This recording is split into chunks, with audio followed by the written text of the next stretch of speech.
Hello everyone, this is the Papa John's Railsplitters on the mic. I'm Rusty Peace and we're speaking with Lincoln Memorial University head men's soccer coach Robert Spain. Coach, I start everyone here in 21 with this. Happy New Year. Thanks, Rusty. You too. It's got to be a Happy New Year for you. You didn't really necessarily didn't get to get into that fall season, and lo and behold, the South Atlantic Conference has granted us a fall season in the spring.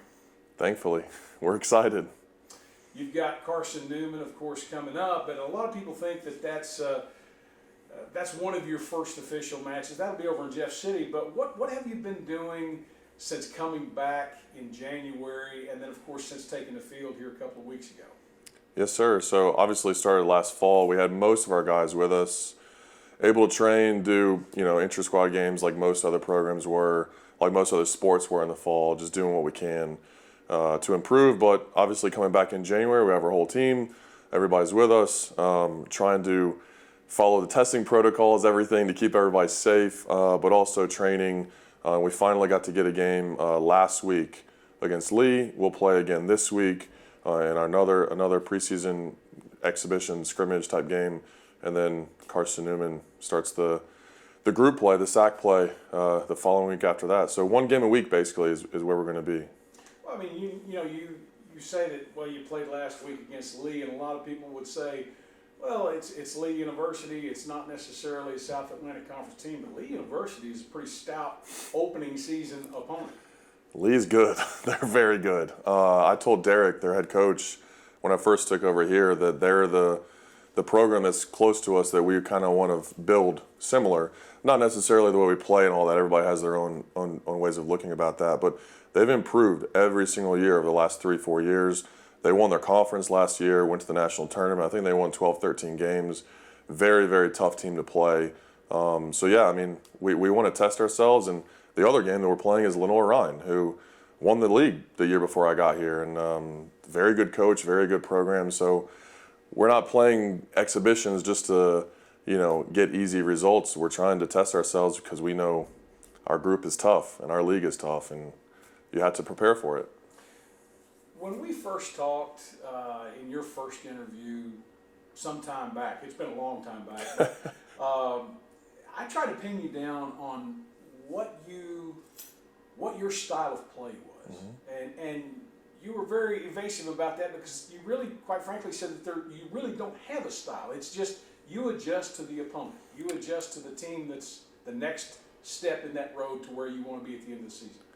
Yes and no. These are the conversations we could have for hours. I would say when teams play us, they know that we're a very different game. We're the one game on their schedule that is very unique. They have a very clear style, have a very clear model for what we want the games to look like. We understand that the opponent has a decision. That's what I mean by that, is that we can't go out and assume that we're going to make it how we want it. The opponent has a choice, and we're prepared for that choice, but we want very smart players that can make those decisions and see it and understand it collectively. So obviously we want it to look the way we want it to look, but we want to win. In order to do that in every game consistently, you need to have decisions and flexibility for the way the opponent is going to defend and the way the opponent's going to build. So that's kind of the way I wanted to explain it, but like I said, we could talk for hours about this. This is the fun part about our jobs. Looking back at your first few games as head coach at the Lincoln Memorial University men's soccer program, how would you say that you personally have changed in regard to your decisions and your coaching style? That's a great question. I've grown a lot. I mean, I was just talking about that with my wife on Saturday, that I'm really appreciative of this opportunity. I'm appreciative that the group that we have is so young and hungry and energetic, and they want to learn. It forces me to be, a couple steps ahead of them, which means I have to continue to learn. The things that I've learned has been so much, but the D2 level is very different. It's very unique. It's a lot higher than a lot of people would expect, mostly because of just the basic economics of we're funded the exact same as D1s. We have the same scholarships as D1s, same access to all the players. It's hard. So To answer your question, I would say I've learned quite a bit about the game in and game out weekly schedule of Saturday, Wednesday in this league, and how hard that is. It's very much a professional setup where there's no easy opponents. Whereas in other leagues, it could be that. The substitutions in college is very different than Major League Soccer, very different than the pro level. So managing the flow of the game, the different game states, that's something I've been learning as well. And then obviously a big lesson I've learned is the difference between the regular season and knockout round. You don't really get those opportunities to learn that until you get in this seat, you understand it, and you play very, very difficult teams in our league. It's a lesson you learn really quickly, and I learned that definitely last year. So we're excited to be able to take those lessons and try to see what we can show for it. When most coaches take over a program, unless they're building it from the ground up, they inherit players. Right. You're no exception to that. But you've kind of had another curve thrown at you with this whole COVID-19 thing. It's got to have made things very difficult in order to recruit and to retain players when you're talking about bringing in foreign players for a sport that predominantly, or by and large, uses a lot of foreign players. Yeah, we obviously were no different. We inherited a very large senior group last year, which Alan, one of our coaches, was a leader of that group. It was a kind of unique situation that we inherited a very strong older group, but they were only going to be there for 1 year, and there was really no juniors or sophomores in that mix. So we had a team of seniors and freshmen. That was pretty much it. And then even those seniors were still trying to adjust to me. So it was really, really unique, which that was a whole lot of learning there. But yeah, through the COVID situation, I think it's provided us an opportunity to really build a base. We still have an extremely young team, mostly freshmen and sophomores.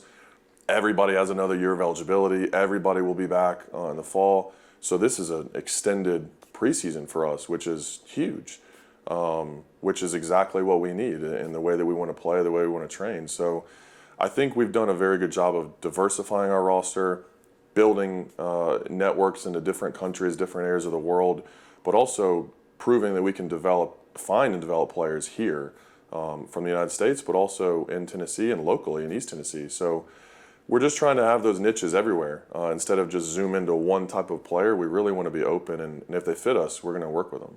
I think your end result against Lee University would back that statement up, that you're making progress regardless.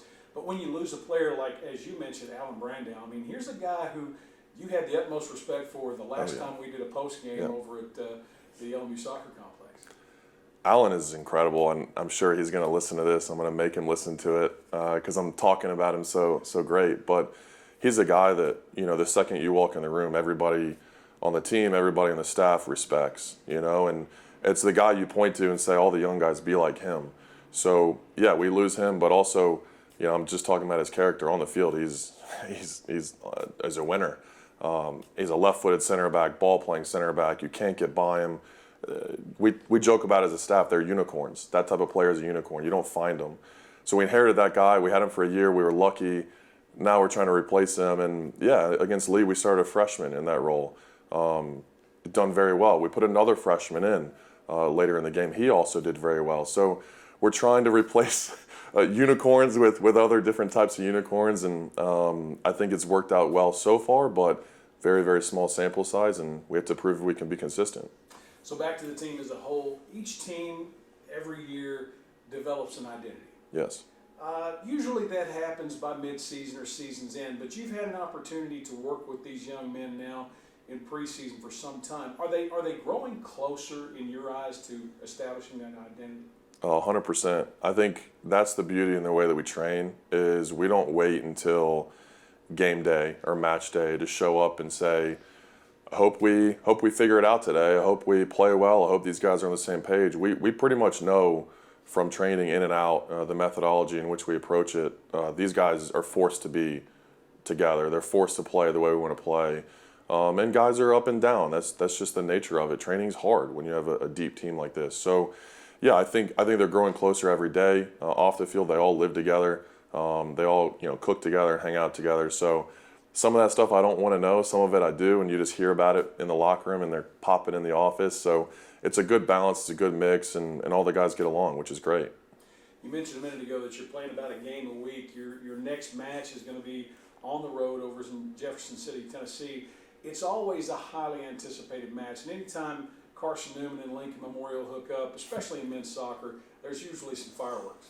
Oh yeah, they're good. They won the league last year, regular season. We played them on the road last year and scored in the first half. So we were leading at halftime. One of our best players broke his foot, which we didn't know. He had a broken foot at that time. Ended up having a redshirt year because of it. So yeah, I mean, there was no malintent to it, but obviously our guys know that. Our guys know that this team is good. They came back and beat us. We were trying to prove ourselves. We just didn't have that kind of firepower. So now we're in the same group. We play each other twice. It's going to be a big game. We know that, and I have so much respect for their staff. We see them out recruiting everywhere we go. So you run into them all the time, and it's kind of, you try to send them off to different fields. Don't look at this field. It's kind of a nice little friendly rivalry. So I'm excited to be able to play them. So let's, before we get into what this team's got to do to be successful throughout the remainder of the season, I want to get your take, and I'm really not trying to put you on the spot. So if you're not comfortable answering, don't answer. I'm fine. Do we, in what is being presented to you as the available season at hand, Mm-hmm.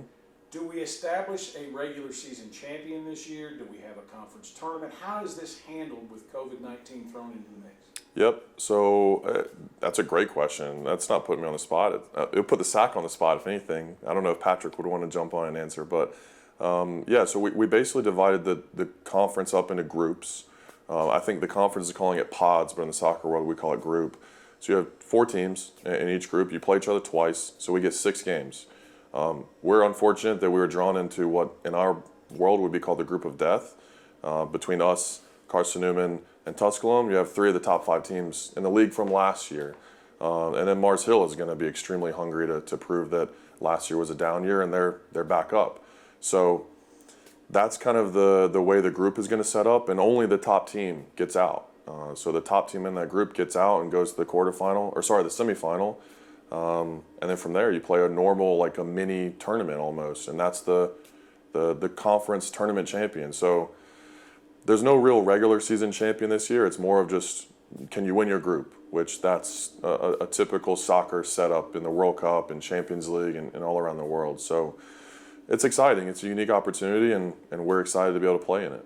I guess in unprecedented times, you take what's given you and you make the most of it. Yep. So that being said, with what you've seen in preseason, what your team has presented thus far against Lee, and what you hope to achieve against Carson Newman on Thursday, what does this team have to do? What do they have to work on, and what do they have to maximize in order to be a championship caliber team? Consistency, straight up. I mean, last year I thought there were moments that we were the best team in the country. And we proved that by playing the eventual national champions on the road. And it was a very good game. Their coaches actually said we were one of the best games they're going to play. But then you also go and play teams that on paper we should handle very easily, and we struggle mightily. So we were all over the place last year. Part of that was young, part of that was my first year, part of that was still figuring out who we had on our roster and who was going to develop. Well, now we've got experience. We have experience on our staff. We have a deeper team, probably an even younger team as far as age and eligibility goes. So now can we put it all together and be consistent? That's going to be the big question mark. And I think it's going to be hard to tell because we have such a small sample size of games of, is that team really consistent, or are they just hot at the right moment, or are they kind of down in the wrong moment? So we'll see. I mean, we'll see how it goes, but that's the thing I would want to prove is, can we be consistent week after week?